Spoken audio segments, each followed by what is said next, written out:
to Detroit College of Law, Michigan State Law School, Right. and you're still active there, aren't you? Still active with the school, yes, I am. Yeah, and in your role as treasurer of Wayne County, I want you to explain a little bit to our listeners what you do or what your department does actually. Yeah, we do quite a few things as in the treasurer's office.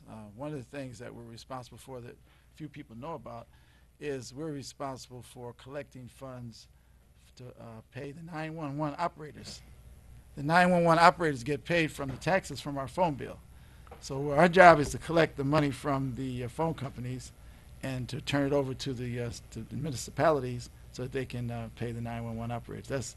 That's one of the interesting things. That's one of the interesting things. We also issue jury duty checks. We pay vendors. We actually account for all money that comes into the county, wherever it comes from, and for whatever department that it belongs to. We account for it. We invest the money, and then we disperse the funds. Those are some of the things we do.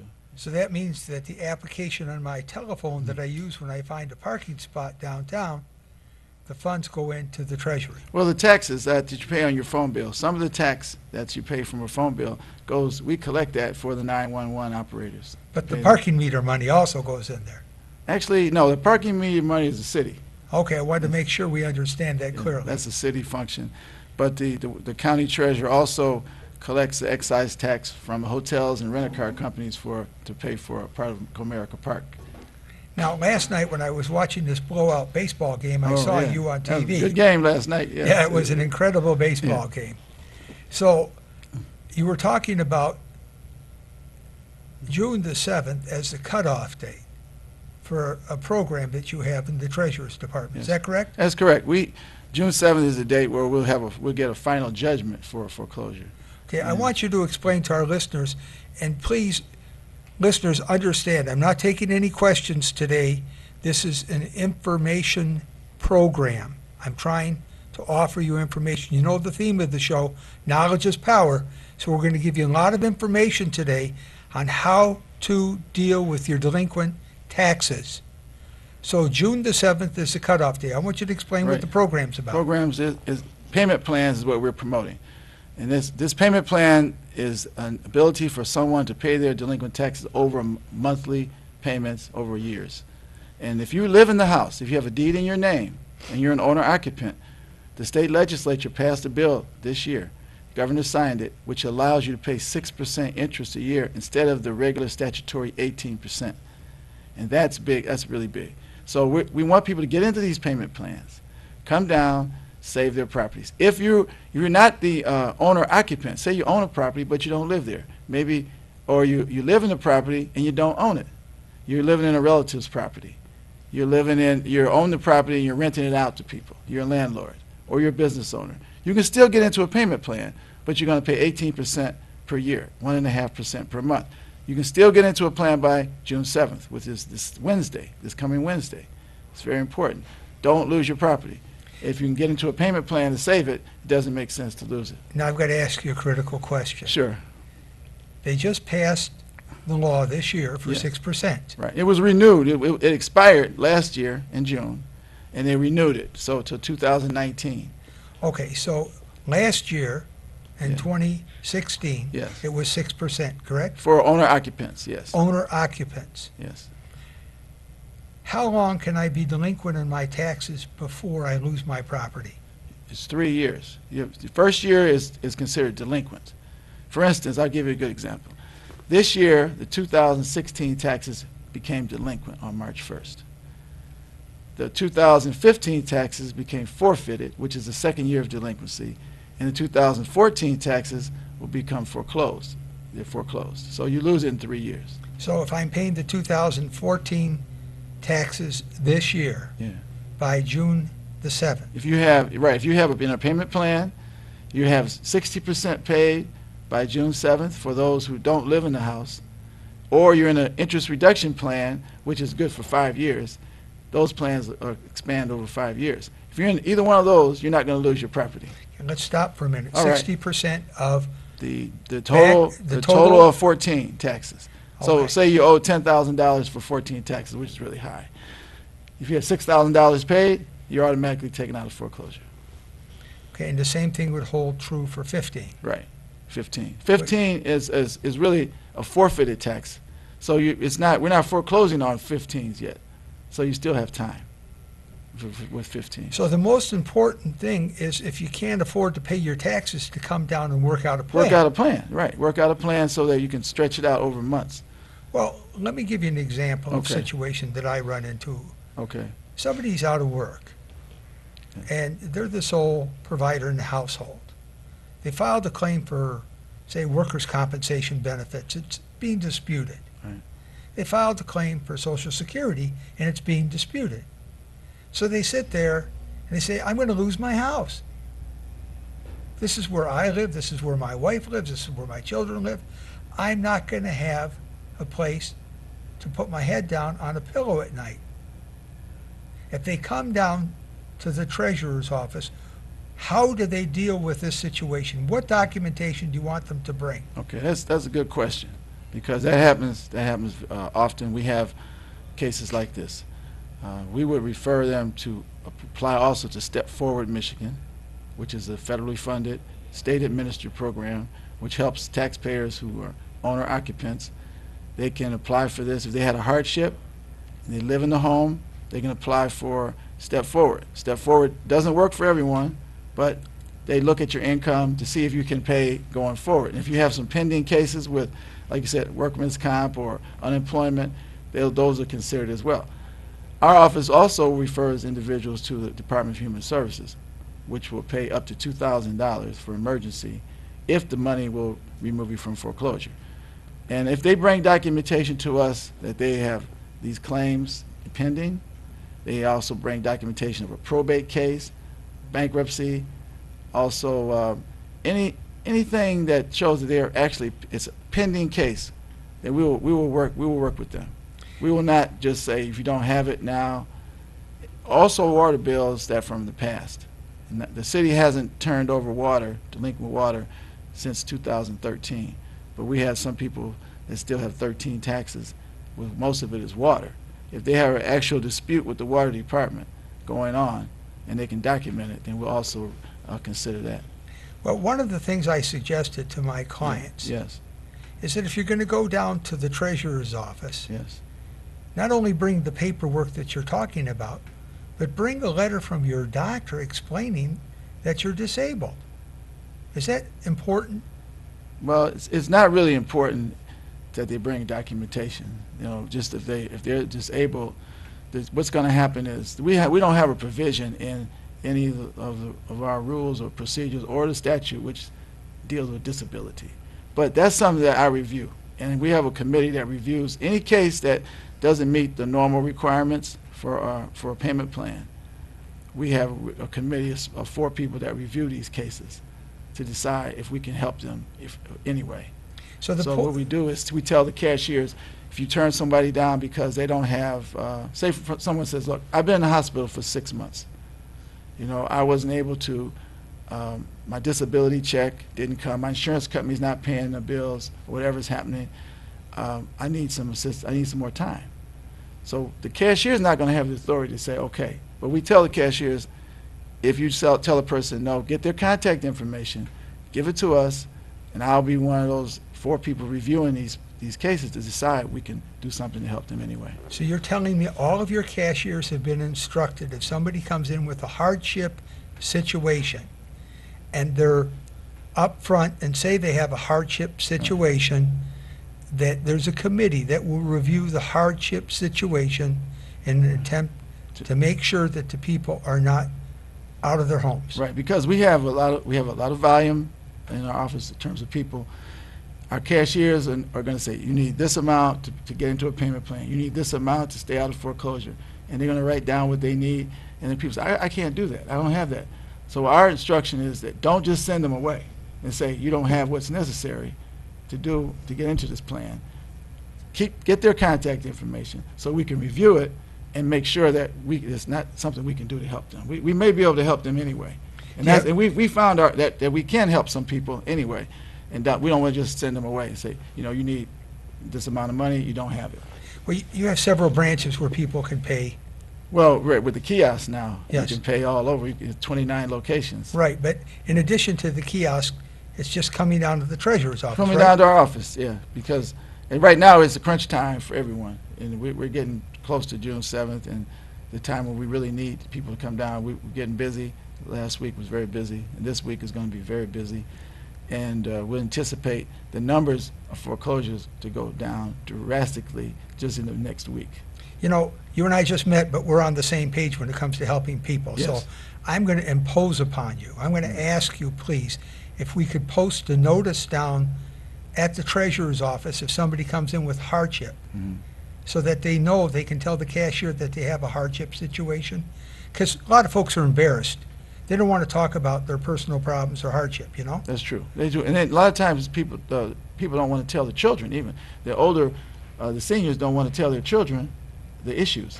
The children think that everything's fine, and they find out the last minute, oh, their mother or father is about to lose the property, and because they didn't tell them. They say, oh, I thought everything was okay. Well, they didn't want to tell the children that they're in trouble, and that happens too. I had 2 clients last year down in River Rouge lose their homes. And they were seniors and they applied for Social Security. So I told them to go down to the treasurer's office to deal with the hardship. The daughter didn't drive. They had to get on the bus, go downtown. I mean, it's an all-day project It from is. River Rouge to go down there. You got to get there early in the morning because there are lines down there. So can we put some notice up in the treasurer's office if people have hardship so that they know they can mention the hardship? Can we do something about We can that? do that. Okay. This is terrific. That's Monday morning. Okay. Monday morning, thank you so much. We're going to take a break for a minute.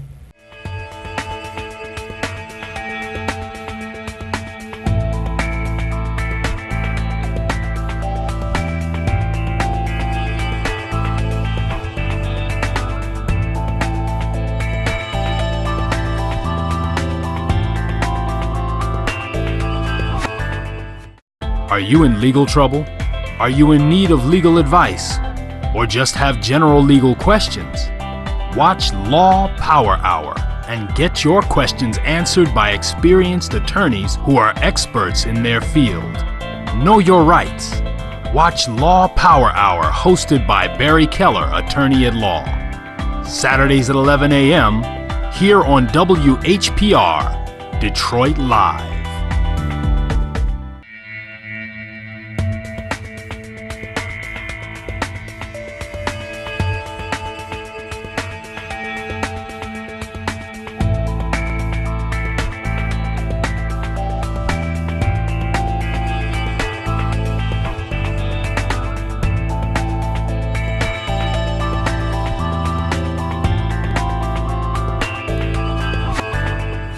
First of all, I want to thank you on behalf of all the listeners for accepting my request to post notice. I really appreciate it because you're going to help a lot of people.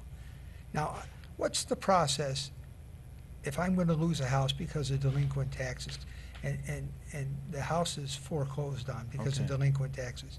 Can I get my property back during the foreclosure period? Well, when you say foreclosure period, let me explain how it works. We have to give the state, the city, municipalities, and the county in that order, what we call the right of refusal. Okay, let's talk about this because I've been through this. All right. And it's shocking because when you least expect it, sometimes a municipality wants to pick up a piece of property Yes. under the right of refusal, and folks are going around and pulling their hair out, and I don't have much left up here, neither do Neither you. do I. And Absolutely. we can't afford to do this, and I Yeah. said that we can't afford to do this, and I mean this sincerely. So when they give notice to the state and to the county and to the municipality, can I get in line to get my property back? Here's what happens. You can, after the city or the state, the city, then if the county gets involved at all, after they make the decision, which we usually give them about 3 weeks in July to make the decision. We have to offer it to them no later than the first Tuesday of July by statute. So that's July 5th this year. Once they get the list, we usually give them 3 weeks to tell us what properties they want and give them a couple more weeks to pay us, to pay for them. So they have to pay the back taxes. And so if the city takes the property, that property doesn't go to the auction. then there's nothing we can do to help the person after that. That's why some people say, well, I'll just wait for it to go to the auction. I'll, get somebody to bid on it for me and get it back. But there's no guarantee that it's going to go to the auction if a municipality takes it. It's really out of our hands at that point. Well, last year, Yes, in one of the municipalities downriver, yes, we were involved in a very serious problem. Now, I told you I have a clinic in southwest Detroit, yes. but I will not on the air mention the name of the municipality. Okay, So they were going in and they were taking the property and they were selling it to an investment group. And another group out in Macomb County was doing the same thing. How can we prevent this from occurring? well, you really can't prevent it from occurring. I think it has to be the decision of the municipality. Some municipalities have figured out that they should just do vacant properties because then you're not displacing anyone. They figured it out. They say if you take occupied properties and then try to sell them to investors, that's really it's a human issue. It's a human problem. It's a political problem. They figured it out. Some municipalities said, look, let's just take vacant houses. That way we're not displacing anyone, and we can renovate them, sell them to an investor, and everybody wins. But it's up to them. It's their choice. They have the decision. Well, here's the problem. Okay. I'm the municipality and I decide to take the property. Yes. And then instead of using the property, according to the For statute, economic development or for right, yeah, right. The statute says that the municipality is supposed to use it for economic development. Yes. And municipality claims, well, if I sell it, I'm going to have money coming into the city, and I can use that for other purposes for economic development. Right. I heard that argument. Well, that's in the courts, Yes, I know. And is there anything that we can do to stop this process? Well, I think you're an attorney, so you know the courts is probably where it's going to get resolved. Right, because there are a lot of people who lose property this way, Yes. and they don't understand that they cannot get their property back. Right. That's the most difficult way to get property back if a municipality takes it. And if the municipality doesn't take it, let's go to the Okay, next let's go to step. the next one. Yeah. Okay, municipality doesn't take, this is not a school test here. This is a serious problem that Oh, I'm yeah. faced with every day. Oh yeah. I know. I get the calls too. And we have to try and answer these because, I'm trying to be a little light about it, but it's a serious It's problem. a serious issue. Okay, so municipality doesn't take the property and it's listed for auction. Right. Or does it go to the land bank? What No, happens? it goes on the auction. Okay, so when it goes on the auction and I've lost my house, can I get my house back on the auction or am I Well, precluded here- from here's getting my house back? here's what happened. We had a couple of cases a few years ago when I was a deputy treasurer, when people lost their properties in the auction. And our auction rules say that we could cancel a sale at any time, for any reason. Anyone who participates in our auction knows this. And that's why some people don't participate in our auction because they don't like that particular clause, which says we have the right, before we issue a deed, we could cancel a sale for any reason. For any reason. Because sometimes we make mistakes. We may have foreclosed on a property that shouldn't have been foreclosed on. Maybe we didn't give proper notice. And we realized it before we issued the deed, we could cancel the sale. Maybe the person that made the notice reversed the notices, they put the notice on the wrong house. We could cancel the sale. This has happened in the past. But say we didn't do anything wrong. We went out, we did a proper notice, we notified the people as 4 times publication, first class mail, registered mail, and we posted on the property before required notices. Say we did all of that, and it sold. Well, we had a couple of cases where people lost their property in the auction, but we hadn't issued the deed. So we made a office policy that if any owner-occupant, this is a person who lives in the house, they own the house, if they come to us before we issue a deed, and they have all the money to pay their back taxes, then we'll cancel the sale and refund the purchaser the money. We had a lot of angry buyers in the auction, but that's our policy because first and foremost, we want to keep people in their homes. And we've sacrificed hundreds of thousands of dollars in sales to enforce this policy.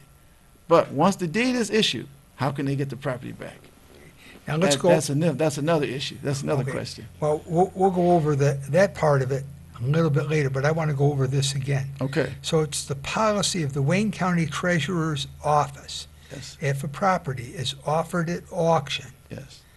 and the owner comes in before the deed is issued, Owner occupant. They have to live in the house and own the okay, house. that's why I said It's, owner. it's critical. Okay. Because if you're a landlord or a business owner, you lost your property in the auction, we're not going to cancel the sale.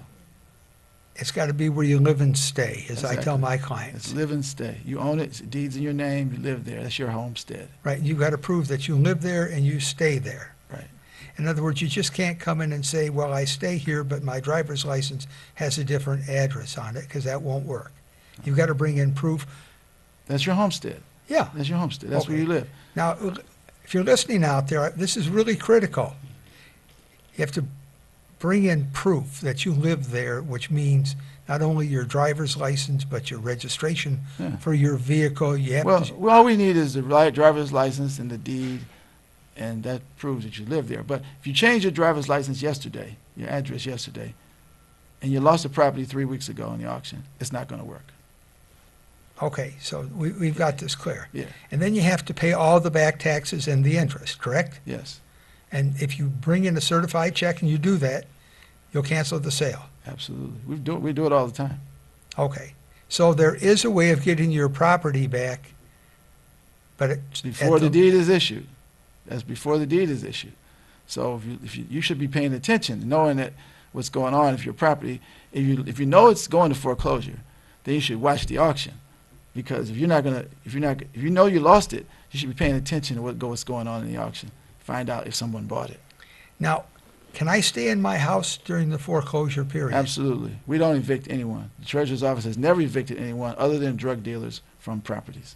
And what about the water And bill? the drug dealers are determined by the police, not by our office. So if the police are raiding the place and then we have foreclosed on it, then we have to initiate some eviction actions because we're the owners. But we don't get involved in determining if people are committing crimes. It's the police function, and we just have to participate because we're the owners. But we've never evicted anyone from a property that's been foreclosed that I know of other than drug dealers. Well, here's a question that maybe I don't understand. Yes, Houses in foreclosure, it's going to Yes. go to a tax sale. yes, It's in the auction. right, Family stays in the house. yes. Do you shut the water off? No, we don't shut the water off at all. We don't have any.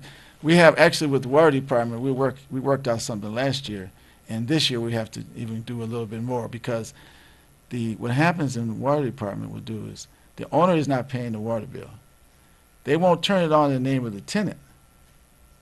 If it's a tenant situation, if it's a landlord-tenant situation, they won't turn it on in the name of the tenant because now the Treasurer's Office is the owner. So last year we worked out with the water department an arrangement where they would take a letter to the water department and get the water turned on. It didn't work that well. It worked for some, it didn't work for others. So this year we want to do a whole complete file to the water department saying these are the properties that we own, we foreclosed on, where water, you have water service. And there's people living in these homes. So if you turn the water on in the name of the tenant, we're given permission to do that as the owner, for them to do that. Right, and they have to bring the letter to the water They have department? to bring something to the water department, but the water department would already have a file from us, which they didn't have last year. And they have the responsibility then at They that have, point. they have for paying- responsibility for the water bill. Right, and if they're the tenant and they move to another address and they haven't paid the water bill at one, they're not going to get the They're water not- turned on at another. Exactly. So Oh. that's how we had to work that out because they were turning water off, of course, because the owner didn't pay. Then there's people still living there, and that's a problem. We're going to take a break and we'll be right back.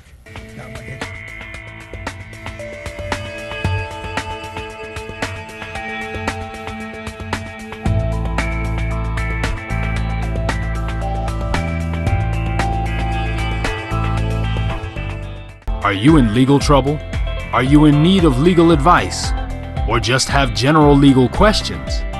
Watch Law Power Hour and get your questions answered by experienced attorneys who are experts in their field.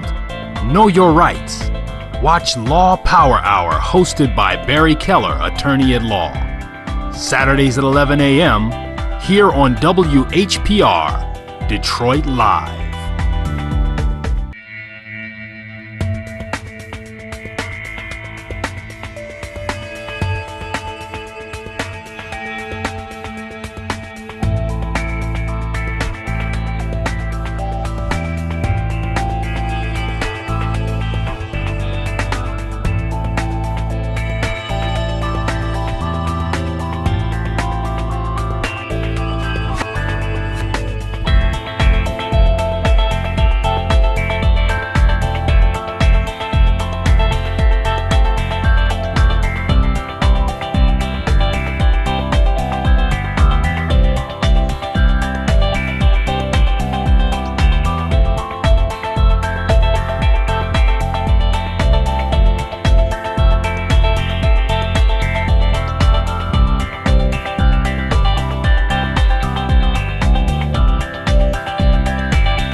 We've been doing all this talking. We're having a great time as Yeah. two lawyers, two professionals talking about everybody else's problems, which is wonderful. But people don't know how to get a hold of you, your office, where the kiosks are. Why don't you give them Okay. a little bit of information to help them? Sure. You can reach us we're on the 5th floor of 400 Monroe in Greektown.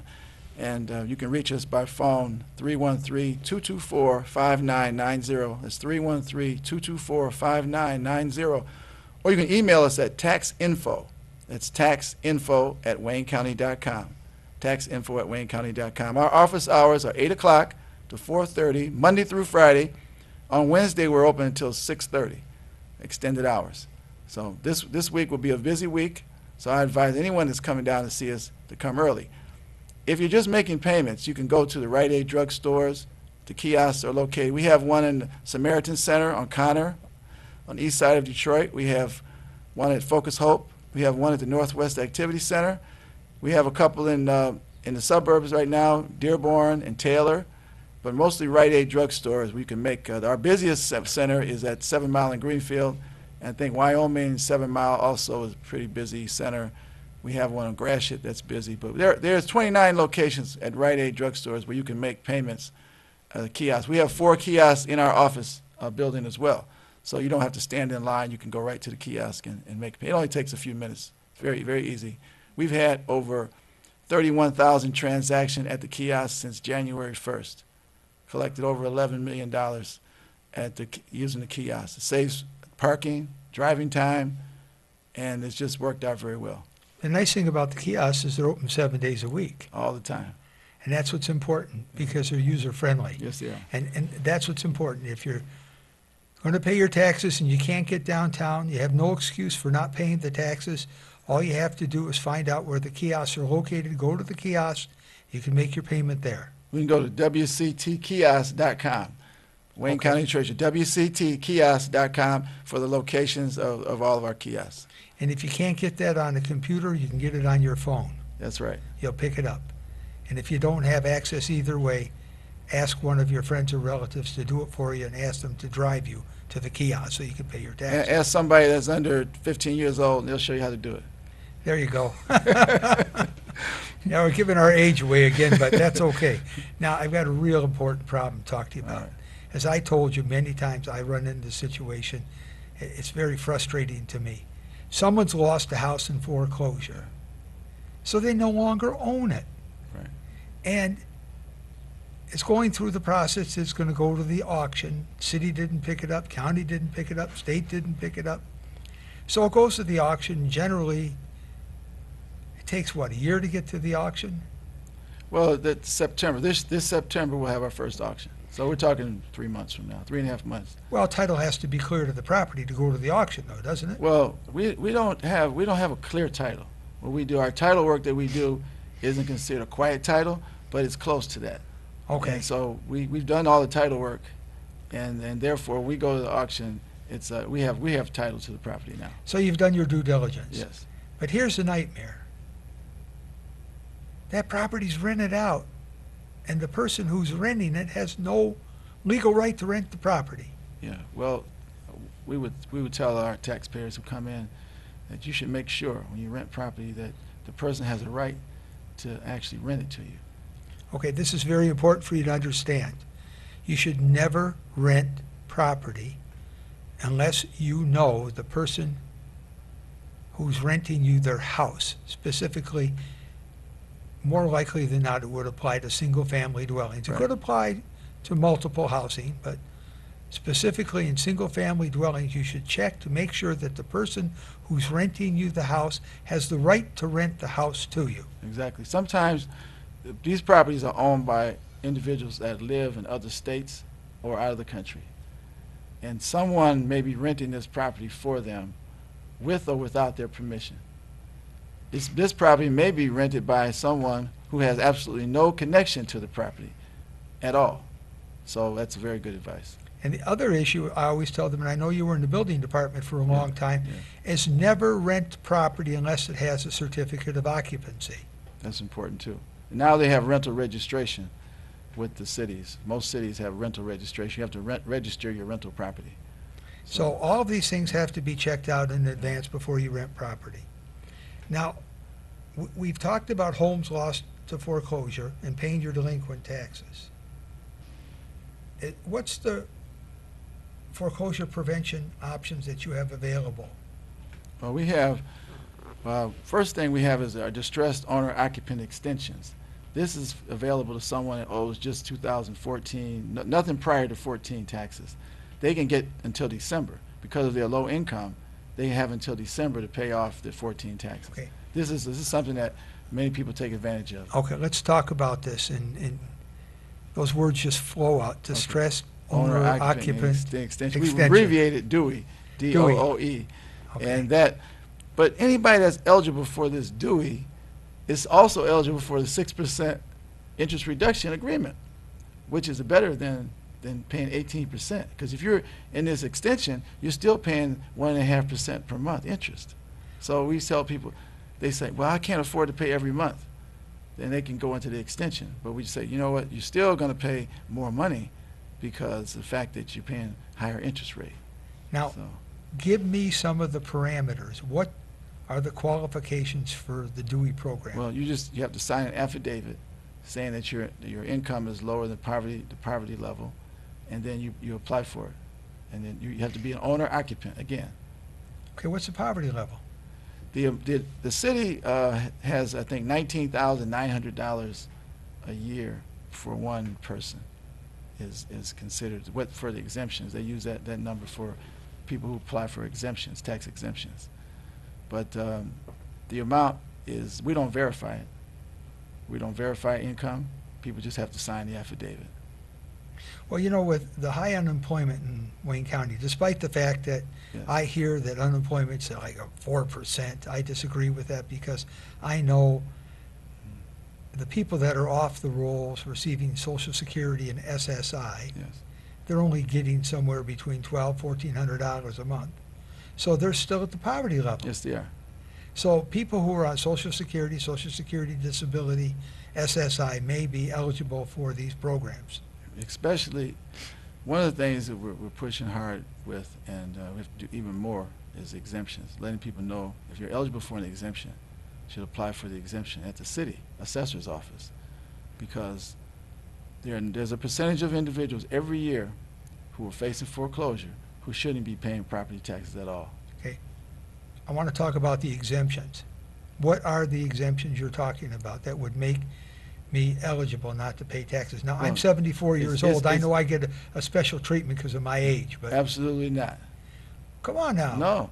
If you're living in Georgia, Alabama, Mississippi, those 3 states, I'm sure there's some age, you get a break for your age. There's no break for age in Well, Michigan. My aunt lives in Atlanta. She said when you're 65, they reduce your property taxes a certain amount. You get to be 70, they reduce it a little bit more. In Michigan, that does it. The only exemption you can get in Michigan is for income, low income. That's it. So those are hardship exemptions that Yes. you can qualify. Yes, but you have to apply for it every year. You have to apply for it at the municipality, at the assessor's office. And then they're the ones that make the determination whether you get the exemption. Now, there's one other exemption. If you're a 100% disabled veteran, then you're exempt from paying property taxes. But you also have to apply for that. And as far as veterans go, we also don't require any veteran to put down a down payment on a payment plan. If you're a veteran and you just bring in your DD-214 or your discharge, your honorable discharge certificate, you can get into a payment plan without any down payment, no matter what time of year. Did you hear that, veterans? Yeah. So if you're a veteran, you get something. We're trying to give some benefit to veterans. Also, the Veterans Affairs has money for veterans who are facing foreclosure, and that's the Veterans Office on Adams in Detroit, and the state of Michigan has a Veterans Office. So, but they're only for wartime veterans. This is only for wartime veterans. But as far as the payment plan, not requiring a down payment, that is for any veteran. Okay. The distinction that he's making is really an important distinction. If you enlisted in the service and you enlisted and you were in a non-combat zone, you may not be eligible for that exemption. But if you were in the service in a wartime, No, let me stop you there. The exemption applies, the 100% disabled exemption applies to anyone, no Okay. matter when you were in service. But in terms of getting actual help, financial assistance to pay your taxes if you're facing foreclosure, that's for wartime veterans only. I have a client going through that right now, and he told me he went to the Veterans Administration Yes, because they have special programs. right. We'll take a break and we'll be right back.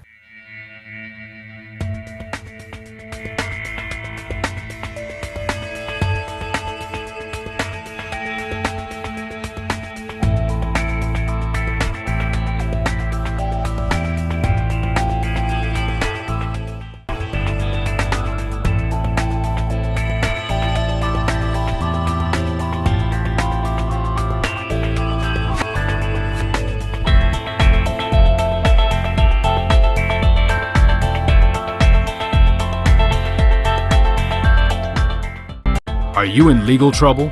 Are you in need of legal advice? Or just have general legal questions? Watch Law Power Hour and get your questions answered by experienced attorneys who are experts in their field. Know your rights. Watch Law Power Hour hosted by Barry Keller, attorney at law. Saturdays at 11 a.m. here on WHPR, Detroit Live.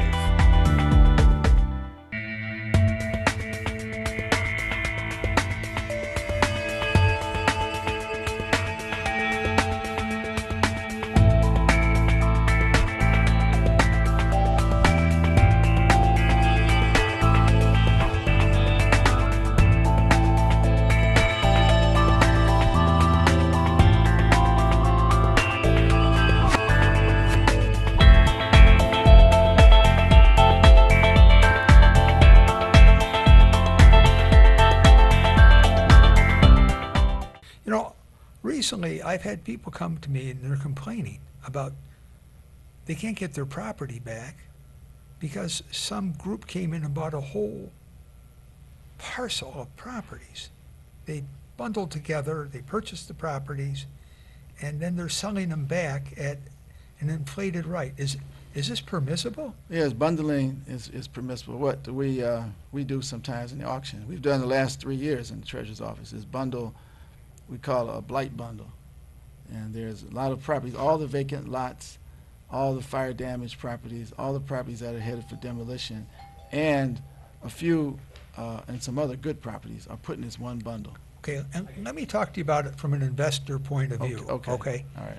And I didn't get to sit here by accident because I flipped a lot of property in my lifetime, okay? All right. Maybe over 40 houses in Oakland County alone. All right. So one of the most important things I always look at when I buy a piece of property and flip a piece of property is the mechanical, and you understand exactly what I'm talking about. Yes. We've got the sewer there, we've got the water there, we've got the electricity there. Got the heating and cooling. Everything's All in that. place, okay, in the house. But when they blight bundle and they tear these houses down, all the mechanical's there, so it's still a good opportunity for an investor to rebuild, isn't it? Sometimes it is. You know, you have to look at every house. It's a house-by-house analysis. And some people say, well, it's a really good house. They look at the outside of the house. But then, like you said, mechanical could be plumbing stripped, the wires stripped, furnace gone, hot water tank. You show me a vacant house in the city that has a hot water tank and a furnace. I can't. It's impossible. Yeah. But the point I want to make, and it's important for the listeners, is that when these houses are bundled together and sold, the person who's buying them still has to pay all the back taxes, correct? Here's what happens. If a property goes through a bundle in the auction, if the bundle is not going to get purchased because there's too much junk in that bundle. There are all the damaged properties that need to be demolished. If they take these properties, the taxes are gone. The taxes are extinguished. The only taxes they have to pay would be the taxes of the current year in which the property is transferred to that private owner. And that's on every lot, Yes, even on the yeah. lots for the houses. Right, because December 31st is a tax day, where if that property is in the hands of the government on December 31st, it shouldn't be taxed. It's not that you wouldn't get a tax bill in July for that property. So if it's transferred before December 31st to a private individual, they're going to receive a tax bill on July 1st. And they have to pay on every property for that year only. Yes. If they buy a property in the auction, they're going to pay the taxes on that year. But if it doesn't sell in the auction and it goes to the city or to the land bank, that property then is not going to be taxed if it's not transferred before December 31st. You know, Not for that year anyway. I travel around the county quite a bit. Okay. And in some areas, like over in the West Village area on the other side of Indian Village, I see all these trees planted because they've demolished homes and they planted all these trees. You're aware of that. I'm aware of that, yes. Are those folks paying taxes on the lots over there where the trees are planted? You know, I don't know, because the city, of course, is taxing, they do the current taxes. The city assesses current taxes. All we do in the Wayne County Treasurer's Office collect delinquent taxes. So if you don't pay your taxes for the first year, they get sent to the Treasurer's Office, Wayne County Okay, Treasurer. so you collect the delinquent We collect taxes. delinquent taxes. You pay on time, you don't know who we are. Okay, Yeah. that deals with the problem. Yeah. That's what I was curious about. Yeah. Now, if the bundle of property isn't bought, it goes to the land bank, correct? We offer it to the city. They can accept it or reject it. They reject it, and the land bank wants, we'll transfer it to the land bank. Can I buy a house out of the land bank? Yes, you can. I've been told that people are buying houses from the land bank. I've never, I don't know their procedure, but they have a couple of programs. They have different programs. They have a program for people who want to buy a house and live in it. They have a program for people, I guess, who are renovating numbers of properties. They have the lot sales, the side lot sale going on for people who live next to vacant lots. So they have a number of things that they're doing. And they're, of course, demolishing property, too. I guess the land bank and the building authority are involved in demolition. Yeah. Now, I know the treasurer is involved in a lot of other activities other than collecting delinquent taxes Yes. because you're managing the finances Right. for Wayne County. Yes. And I was at the State of the County address earlier this year with Warren Evans, and it looks like the county's coming around. It's going better. And Warren Evans has done a lot to help shore up the finances of the county. The Treasurer's Office, of course, gave a lot of money to the general fund over the last 3 years, over $200 million. And that helped keep the county out of bankruptcy. And Warren Evans has done a lot to negotiate with the unions, help with the health care costs, and help give the county a better view in terms of the rating agencies. So we're able to borrow money at a lower rate and also make more money off of our investments. So Wayne County's financial rating has changed because of the fiscal policy Yeah. that exists. at the Our present- rating has changed. The Treasurer's Office is a SP1 rating, and the county's rating is exactly, I think it's, I'm not sure exactly what it is, but it hasn't gotten worse. But the confidence is better. We can tell by the time we sold notes for the delinquent tax revolving fund, and the interest rate was much better this year. And we actually were able to save on our debt service probably about $3 million from what we paid last year. Do you know that we had 9 million people visit Wayne County last year, city of Detroit and Wayne County? just as I didn't know visitors, that. I didn't know that. which is phenomenal. It's a good Yes. sign that things are turning, and it's through your efforts and through the efforts of Warren Evans and the city that things are getting done. Yeah, we have tremendous partners in our effort to keep people in their homes, and we have the executive branch of the city, the mayor, the county executive, the city councils, and the commission of not just Detroit but other cities as well, who are working hard to get the message out to people that they can save their properties.